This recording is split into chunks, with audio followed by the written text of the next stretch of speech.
It was a sweltering evening, the air thick with the promise of rain, and I, Abigail, 38, widowed too long, sharp-tongued, and soft-curved, lounged in our dim living room, my silk robe catching the faint glow of a lamp. The heat clung to me like a second skin, oppressive and unrelenting, the kind of sticky warmth that made the simplest movements feel laborious.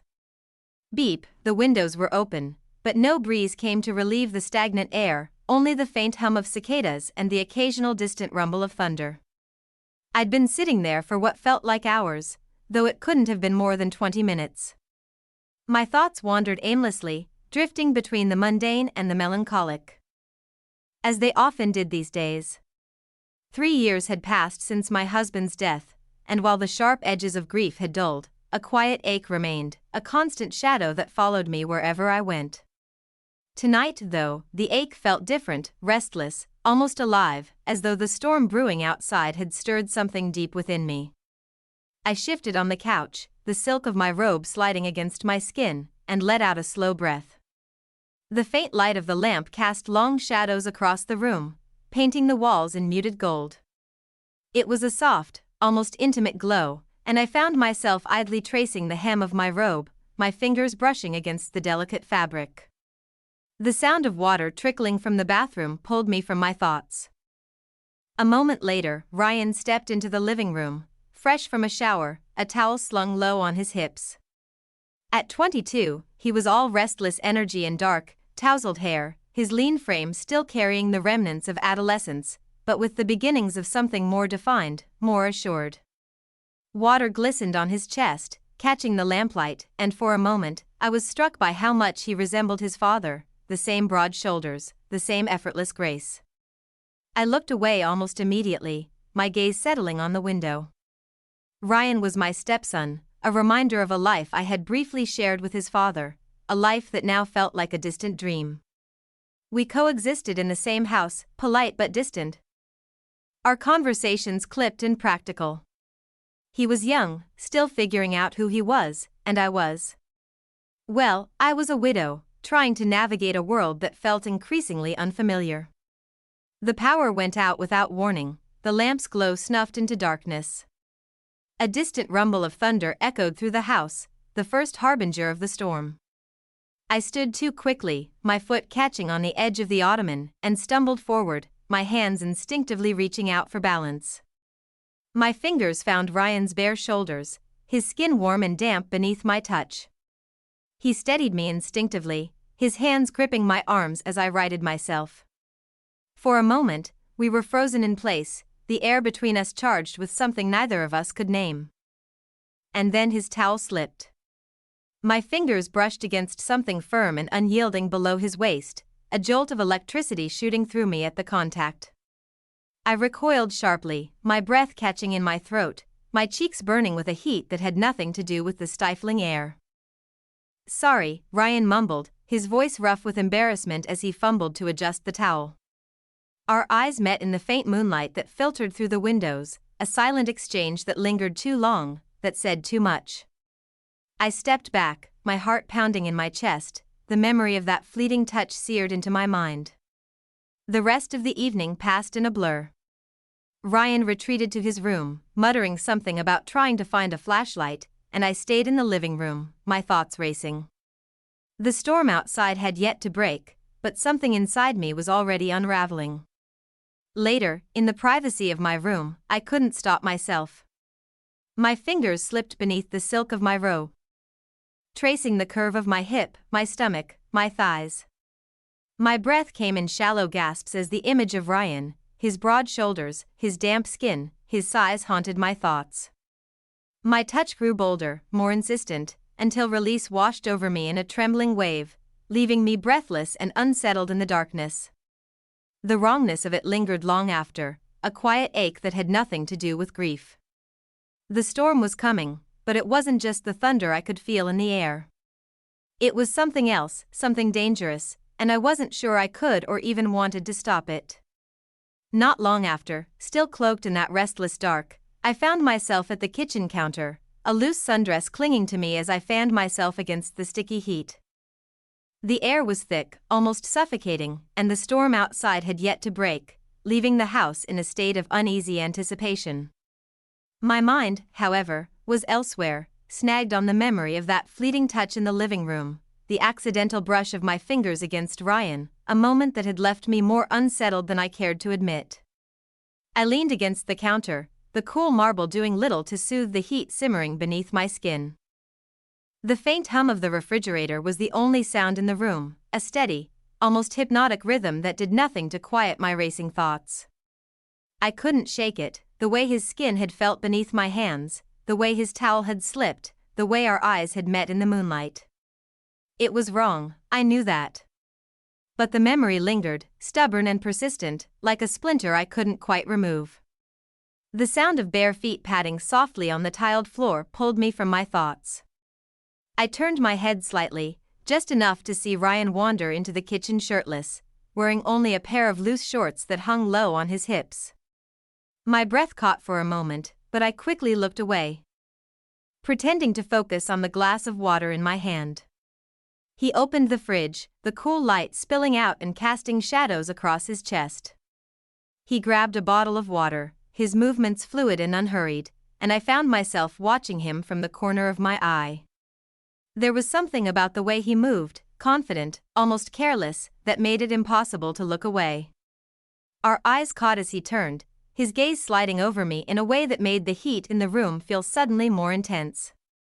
I swallowed hard, my fingers tightening around the glass as I tried to ignore the way his presence seemed to fill the space.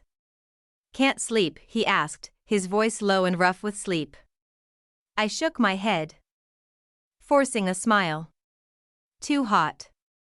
Thought I'd get some water." He nodded, taking a long drink from the bottle, his throat working as he swallowed. My eyes traced the curve of his collarbone, the way his Adam's apple bobbed, before I quickly looked away. The silence stretched between us, heavy and charged, until I couldn't hold back the question that had been nagging at me. "You're, pretty big down there," I blurted, my cheeks burning the moment the words left my mouth. Ryan froze, the bottle halfway to his lips, his eyes widening slightly. For a moment, I thought he might laugh or brush it off with a joke, but instead, he set the bottle down and leaned against the counter, his gaze steady on mine. "Are you comfortable with it?" I pressed, my voice softer now, almost hesitant. "Do girls like it?" He smirked, a flicker of pride in his eyes that stirred something deep within me. "Takes some getting used to," he admitted, shifting slightly. "Girls usually say it's a lot." The air between us seemed to grow thicker, the hum of the refrigerator the only sound in the room. My fingers twitched at my sides, the memory of that fleeting touch flooding back with startling clarity. His fingers brushed mine as he passed me the bottle, the contact sending a jolt of electricity through me that left my pulse skittering. I took a shaky sip, the cool water doing little to quell the heat simmering beneath my skin. We stood there for a moment longer, the tension coiling tighter with every breath, before Ryan finally turned and walked away, his silhouette disappearing into the darkness of the hallway. I stayed at the counter, my heart racing, my body wrestling with a curiosity I couldn't shake. The storm outside had yet to break, but something inside me was already spiraling out of control. The blackout stretched into its second evening, the house swallowed by a darkness so complete it felt almost tangible. The oppressive heat refused to relent, clinging to every surface, every breath, as though the world itself was holding its breath, waiting for the storm that never came. I'd spent the day in a restless haze, my thoughts circling back to the previous night, to Ryan's voice, low and rough, when he'd admitted, "Girls usually say it's a lot." The memory haunted me, a dangerous mix of guilt and curiosity that I couldn't shake, no matter how hard I tried. I found myself wandering aimlessly through the house, the flickering light of a single lantern my only guide. The air was thick with the scent of rain, the kind of heavy, expectant stillness that precedes a storm, but the downpour remained elusive, lingering on the horizon like a tease. My steps carried me to the garage, the space dimly lit by another lantern perched on the workbench. Ryan was there, bent over an old radio, his hands moving with practiced ease as he tinkered with the wiring. The oily air was thick, almost suffocating, and the faint hum of the lantern added to the room's charged atmosphere.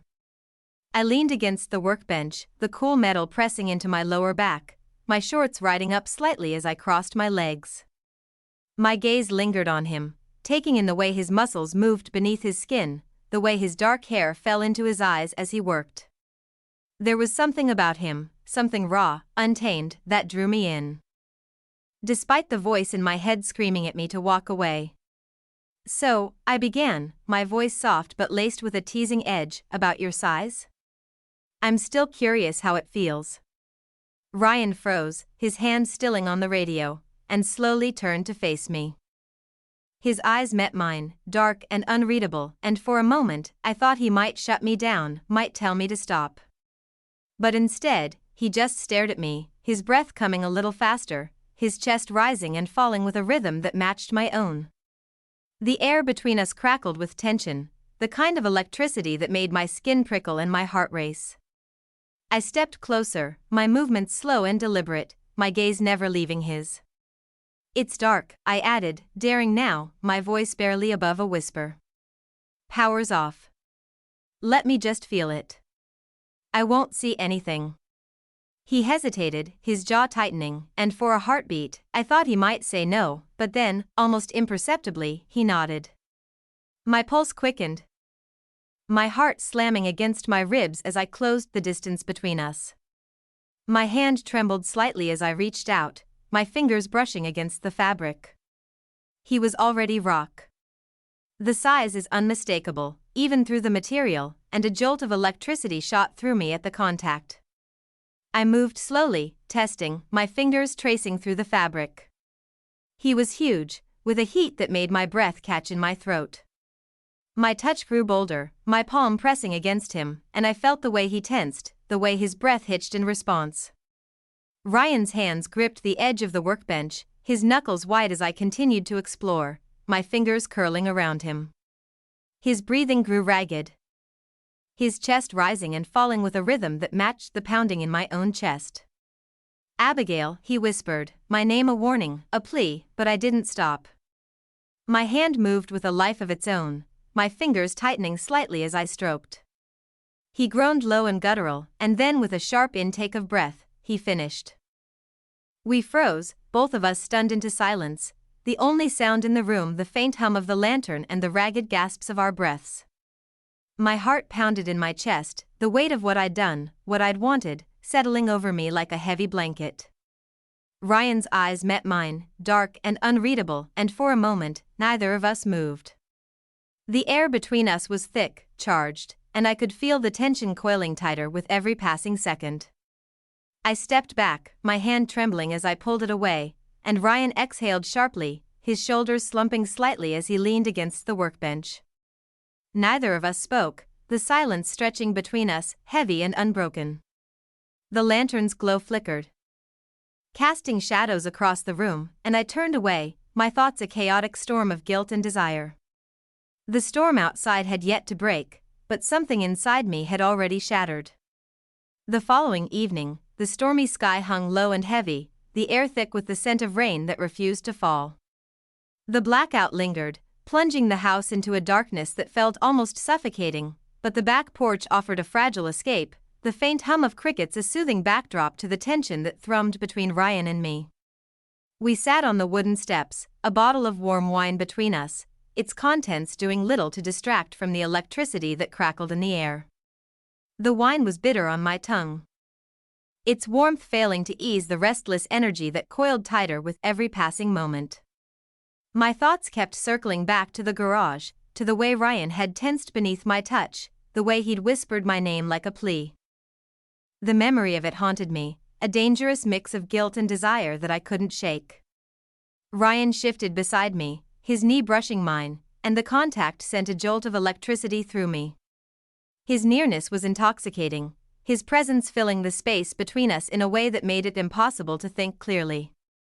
My breath hitched, but I didn't pull away, the warmth of his skin seeping into mine. He turned to me, his dark eyes searching my face, and for a moment, neither of us spoke. The silence stretched between us, heavy with unspoken tension until he finally broke it. "Touch me again first," he murmured, his voice low and rough, the words sending a shiver down my spine. "Please." My heart pounded in my chest, my fingers trembling slightly as I reached out.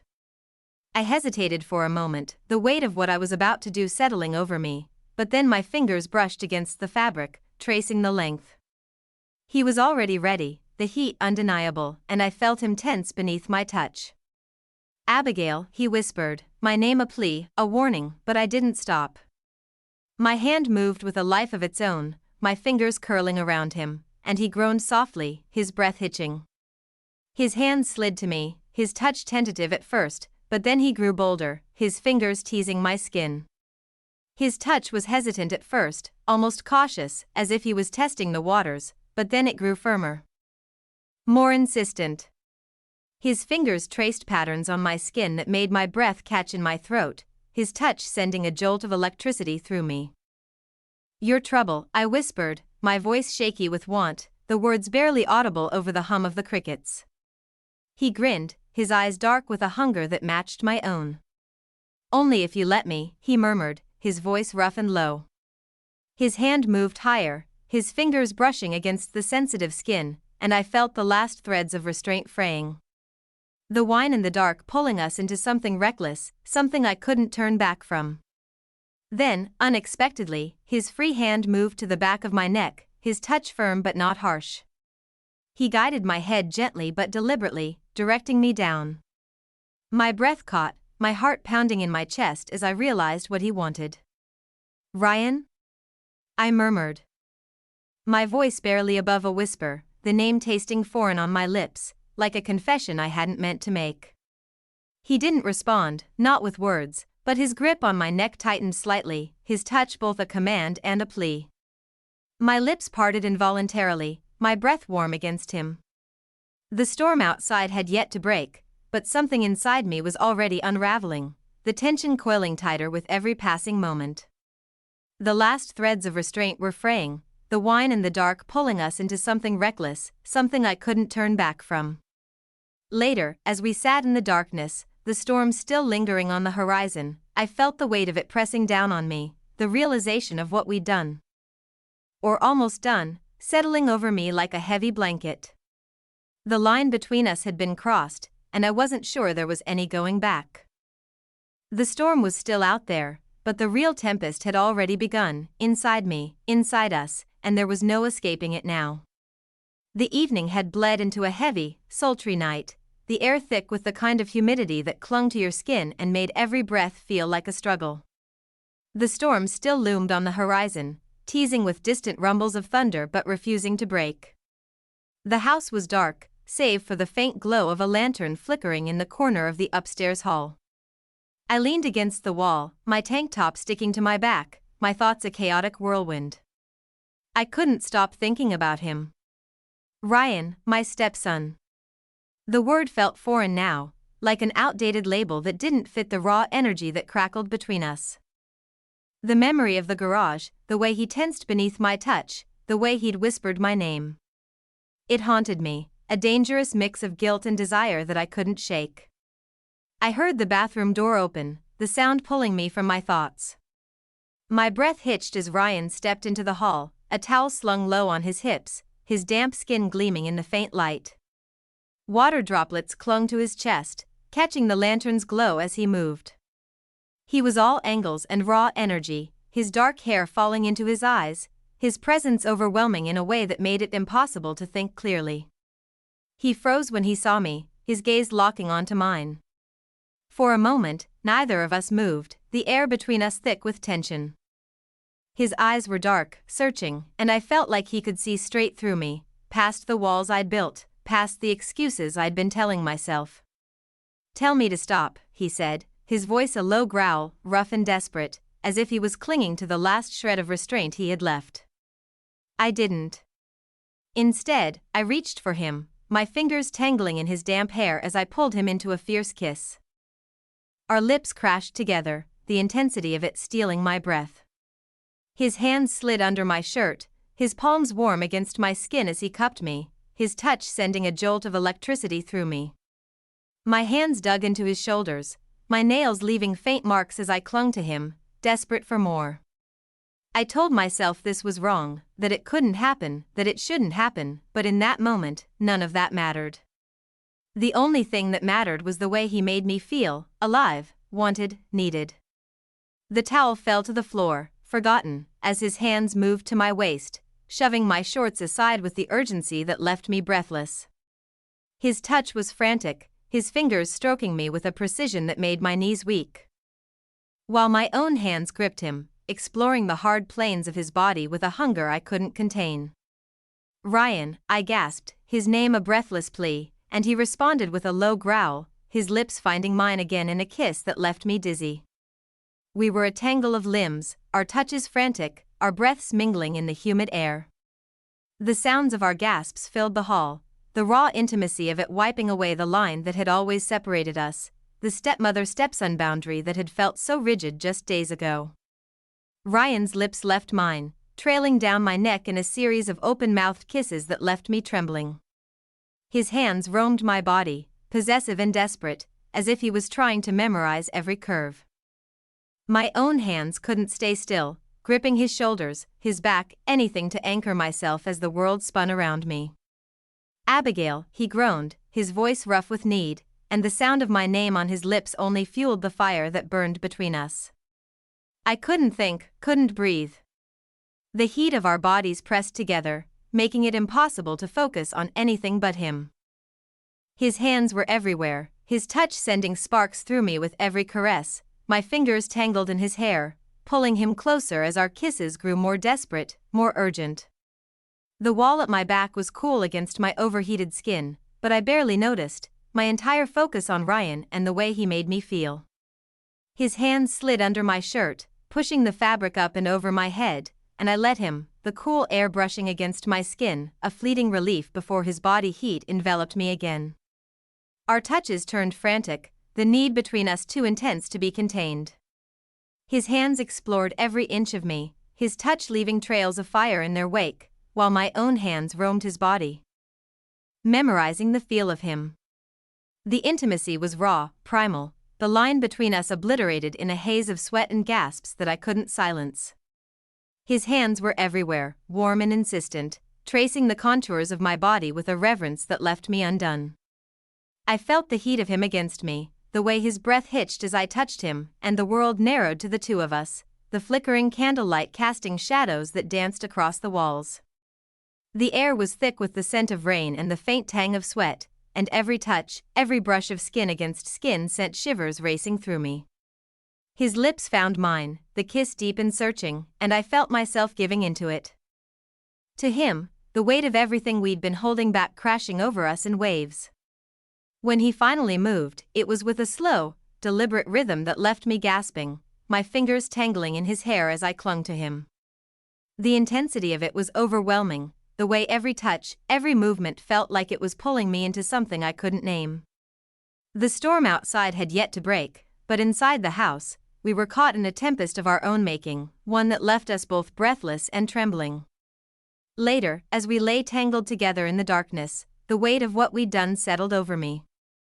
The line between us had been crossed, and I wasn't sure there was any going back. The storm was still out there, but the real tempest had already begun inside me, inside us, and there was no escaping it now. My thoughts were a chaotic storm of guilt and desire, the two emotions warring within me as I tried to make sense of what had happened. But deep down, I knew the truth. This was reckless, dangerous, and there was no undoing it. The storm outside might pass, but the one inside me, inside us, was just beginning. The next night, the blackout pressed on, the house a suffocating cocoon of heat and shadows.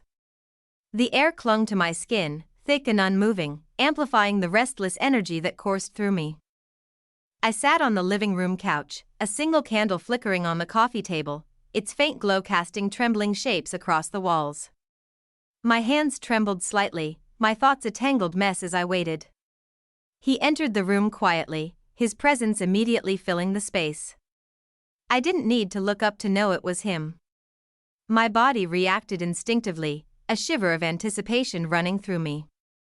He paused, his dark eyes fixed on mine, their intensity undeniable. For a moment, neither of us moved, the silence heavy with unspoken tension. Then he was kneeling between my thighs, his hands warm and deliberate as they parted me. The hunger in his touch made me tremble, my breath catching as I felt the heat of his gaze. He looked up, his eyes searching mine, and I nodded, my voice barely a whisper. "Please." The word hung in the air, a fragile thread of permission, and he didn't hesitate. His mouth found me, slow and deliberate at first. The wet heat of him sent a jolt of electricity through me, my hips lifting instinctively, seeking more. My fingers tangled in his hair, holding him close as he worked me with a focus that left me breathless. The rhythm became insistent, each second pushing me closer to the edge. Sweat slicked my skin, the oppressive heat of the room and the intensity of his touch making it impossible to think clearly. My body responded with a primal urgency, every nerve alight with sensation as he drove me higher. There was a fleeting moment of hesitation, a whisper of doubt that flickered through my mind, but it was gone almost instantly, melted away by the waves of pleasure that crashed over me. My fingers tightened in his hair as I teetered on the brink of peak. The wrongness of it, the forbidden nature of what we were doing only sharpened the spiral, adding a dangerous edge to the pleasure that consumed me. It was reckless, it was wrong, but in that moment, I didn't care. I wanted this, wanted him with a desperation that overrode everything else. When I finally was done, it was with a cry that echoed in the stillness of the room, my body trembling with the intensity of it. He didn't stop until I was gasping for breath, my body spent and boneless. He pulled back slowly, his eyes dark and unreadable. For a moment, neither of us spoke, the only sound in the room the uneven rhythm of my breathing and the faint crackle of the candle flame. The weight of what we'd done settled over me, a heavy blanket of guilt and desire that I couldn't shake. The line between us, the boundary that had once felt so rigid was gone, obliterated by the intensity of our connection. He reached for me, his hand brushing against my cheek, and I leaned into his touch, my body still humming with the after-effects of pleasure. His fingers traced a path down my neck, his touch both tender and possessive, and I felt the tension between us coil tighter once again. The oppressive heat of the blackout lingered, wrapping the house in a suffocating stillness. The air was thick, almost too heavy to breathe, and the faint glow of a single candle on the kitchen counter cast long, flickering shadows across the room. I sat at the table, a half-empty glass of wine in my hand, the warm liquid doing little to calm the restless energy that coursed through me. He entered the kitchen quietly, his presence immediately filling the space. I didn't need to look up to know it was him. The way my body reacted, the shiver of anticipation that ran through me was enough. He held a bottle of wine in one hand, his other running through his damp hair as he leaned against the counter. "Thought you might want more," he said, his voice low and rough as he poured himself a glass. I nodded, unable to find my voice, and he took the seat across from me, his dark eyes locked onto mine. The flickering candlelight danced across his face, highlighting the sharp angles and the faint sheen of sweat on his skin. His shirt clung to him, revealing the hard lines of his chest, and I forced myself to look away, my fingers tightening around my glass. We drank in silence for a moment, the tension between us growing heavier with each passing second. The wine was warm, its bitterness doing little to distract me from the way his gaze lingered on me. "You're quiet," he said finally, breaking the silence. I shrugged, my voice barely above a whisper. "Just thinking." He leaned forward, his elbows resting on the table, his eyes searching mine. "About?" I hesitated, my thoughts a tangled mess of guilt and desire. "About us. About this." His gaze didn't waver, his expression unreadable. "And?" I took a sip of my wine, the warmth of it spreading through me but doing little to steady my nerves. "It's complicated." He chuckled, a low rumbling sound that sent a shiver down my spine. "Complicated's one way to put it." I looked up at him, his dark eyes filled with a mixture of amusement and something deeper, something that made my breath catch. "We can stop," he said softly, his tone serious now, "if you want to." I shook my head before I could think better of it. "I don't want to stop." His gaze softened, and he reached across the table, his fingers brushing against mine. The contact sent a jolt of electricity through me, and I felt the tension between us coil tighter. "Good," he murmured, his voice rough with need.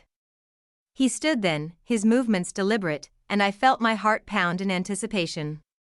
He took the glass from my hand, setting it aside before pulling me to my feet. His hands were warm on my skin, his touch both tender and possessive as he guided me to the edge of the table. "Tell me if you want me to stop," he whispered. His breath hot against my ear. I nodded, unable to speak, and he leaned in, his lips brushing against mine in a kiss that was soft and lingering. His hands roamed my body, exploring every curve with a reverence that left me breathless. The heat between us grew, the tension becoming almost unbearable. My fingers tangled in his hair, pulling him closer as the kiss deepened. Our bodies pressed together in a way that made it impossible to think clearly. Eventually, he lifted me, the cool surface of the table a sharp contrast to the heat of my skin. His touch grew more urgent, his hand sliding under my shirt as he explored my body with a hunger that left me trembling. The wrongness of it. The forbidden nature of our actions only heightened the intensity, adding a dangerous edge to the pleasure that consumed me. It was reckless, it was wrong, but in that moment, I didn't care. I wanted this, wanted him with a desperation that overrode everything else. Later, as we lay tangled together in the dim light of the kitchen, the weight of what we'd done settled over me. The line between us, the boundary that had once felt so rigid was gone, obliterated by the intensity of our connection. The storm outside had yet to break, but inside the house we were caught in a tempest of our own making, one that left us both breathless and trembling.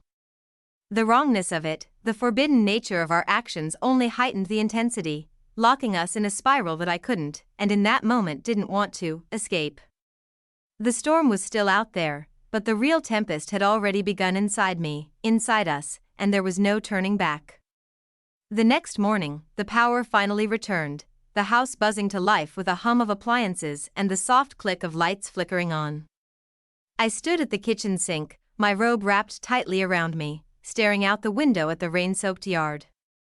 The storm had finally broken overnight, leaving the ground glistening, the air fresh and cool as though the world had been washed clean. But inside, the weight of what had happened between us clung to me like a second skin, heavy and unshakable. The house felt different now, smaller, more intimate, as if the storm had stripped away the walls I'd built around myself, leaving everything raw and exposed. I could still feel the echo of his touch on my skin, the warmth of his breath against my neck, and the memory of it sent a shiver through me that had nothing to do with the cool morning air. I heard him before I saw him, the shuffle of bare feet on the hardwood floor, the faint creak of the door. Ryan entered the kitchen, his hair mussed from sleep, his dark eyes darting away from mine as soon as they met. There was a tension in his movements, a hesitation that mirrored my own, and for a moment, neither of us spoke. The coffee maker sputtered to life behind me, the rich, bitter aroma filling the room, but neither of us reached for a cup.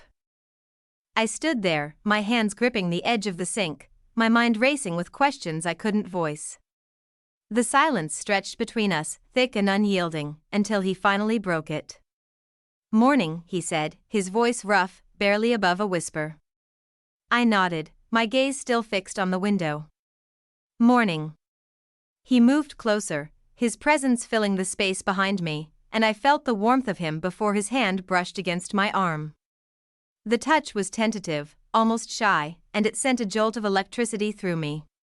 I turned to face him, my heart pounding in my chest, and for a moment, neither of us spoke. The air between us was charged, the weight of last night pressing down on us like a storm cloud that refused to break.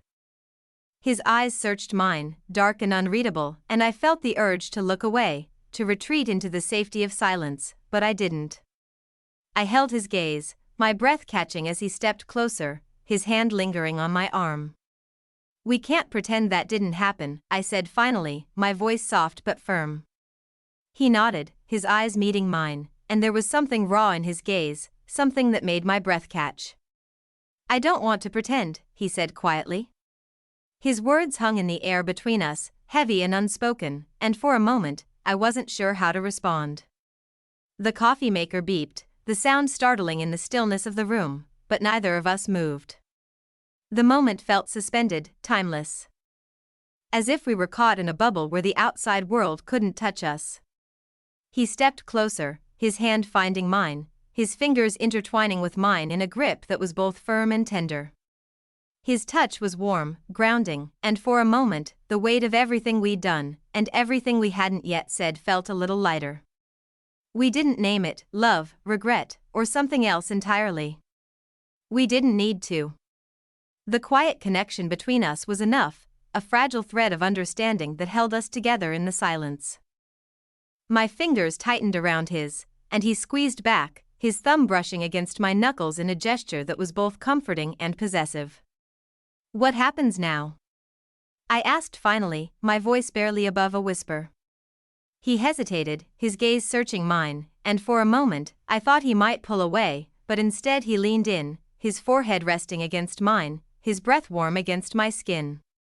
"I don't know," he admitted, his voice rough with emotion, "but I don't want to lose you." His words hit me like a punch to the chest, the weight of them settling deep inside me. I wanted to tell him that he wouldn't, that we'd figure this out together, but the words stuck in my throat. He pulled back slightly. His hand cupping my cheek, his thumb brushing against my skin. "I need you," he whispered, his voice breaking with the honesty of it. I closed my eyes, leaning into his touch, and for a moment, the world fell away. There was only him, only us, and the fragile connection that held us together. When I opened my eyes, he was still there, his gaze locked on mine, and I felt a spark of something I couldn't quite name. Maybe it was hope or maybe it was fear, but it was enough to break the silence. "We'll figure it out," I said softly, my voice steady despite the turmoil inside me. He nodded, his hand slipping from mine as he stepped back, but the warmth of his touch lingered, a quiet promise or a question I wasn't sure I could answer. The coffee sat untouched on the counter, the steam rising in delicate curls, but neither of us made a move to drink it. Instead, we stood there, the weight of our unspoken words hanging heavy in the air. The future felt unwritten, a blank page waiting to be filled, but the weight of what we'd become, and what we might still become, was impossible to ignore. As the morning sunlight filtered through the window, casting the room in a soft, golden glow, I felt the first stirrings of something new. It wasn't just guilt or desire anymore. It was something deeper, something that scared me more than anything else. Ryan cleared his throat, breaking the silence.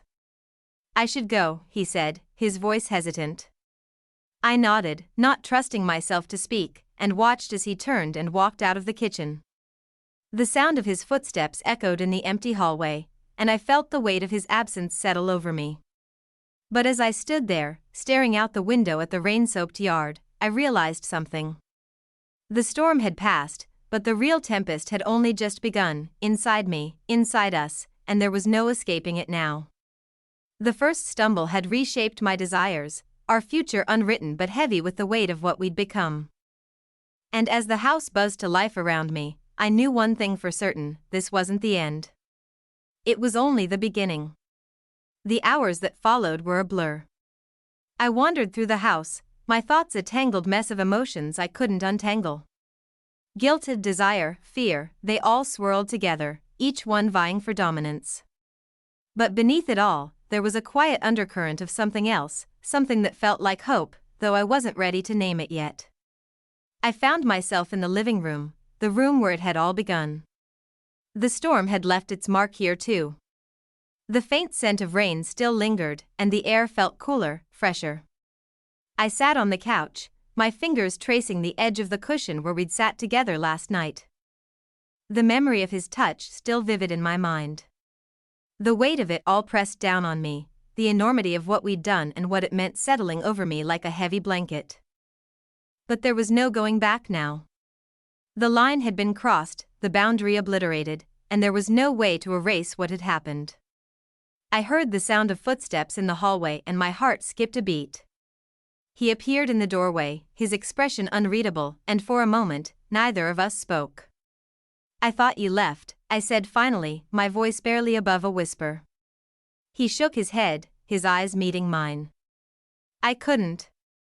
His words sent a shiver through me, and I felt the weight of his gaze like a physical touch. He stepped into the room, his movements slow and deliberate, and sat down beside me, his presence warm and grounding. We didn't speak, but the silence between us was comfortable. Almost familiar. His hand found mine, his fingers intertwining with mine in a grip that was both firm and tender, and for a moment, the weight of everything we'd done and everything we hadn't yet said felt a little lighter. The future felt unwritten, a blank page waiting to be filled, but the weight of what we'd become and what we might still become was impossible to ignore. As the sunlight filtered through the windows, casting the room in a soft, golden glow, I felt the first stirrings of something new. It wasn't just guilt or desire anymore. It was something deeper, something that scared me more than anything else. But as I sat there, his hand in mine, I realized something: this wasn't the end. It was only the beginning.